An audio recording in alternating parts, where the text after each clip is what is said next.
to the growing business of recreational pot. It is the most talked about new industry in our area, and tonight we're going to meet some local women who are helping to pave the way. All right, Arthur Chien reports for our series, Cannabis, the business of bud.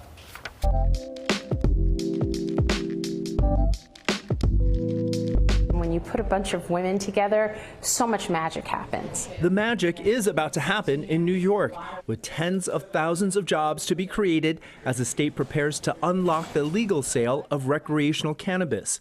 But in a male-dominated domain, one organization is making sure that magic will include women. The percentage of representation and ownership is across the country probably 2%. There should be women leading this charge. The plan is female. Gia Marone is president of Women Grow, the largest professional network of women in the cannabis industry.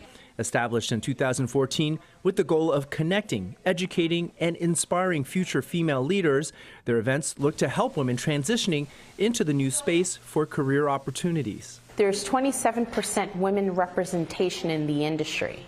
But when you then look at what's happening in New York State, out of the 10 license holders, we only have 1 woman ownership in terms of a medical license in the state of New York. That one woman ownership she's talking about is Etain, founded by a mother and her daughters.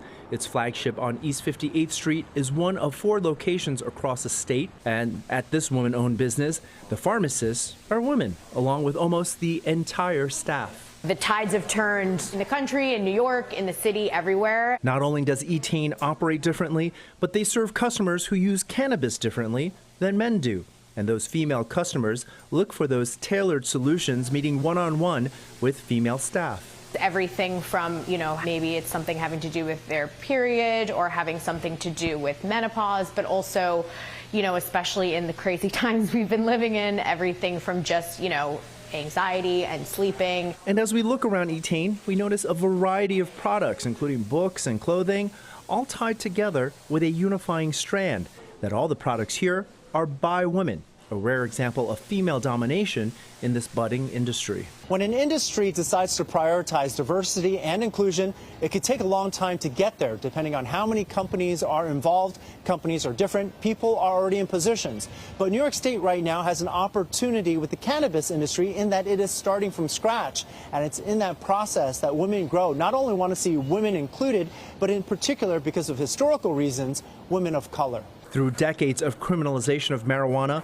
Black and Hispanic communities were disproportionately targeted in the war on drugs. Arrested and sent to prison, Gia Marone explains the particular toll that took on women of color. Many men from those communities, whether they were husbands, uncles, brothers, sons, were removed.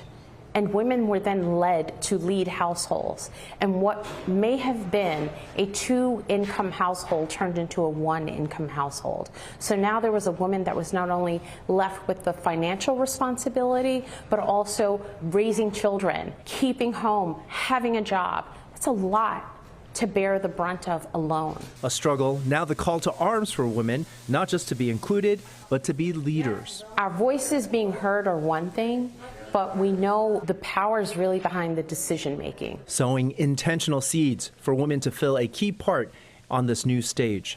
Arthur Chien, Fox 5 News.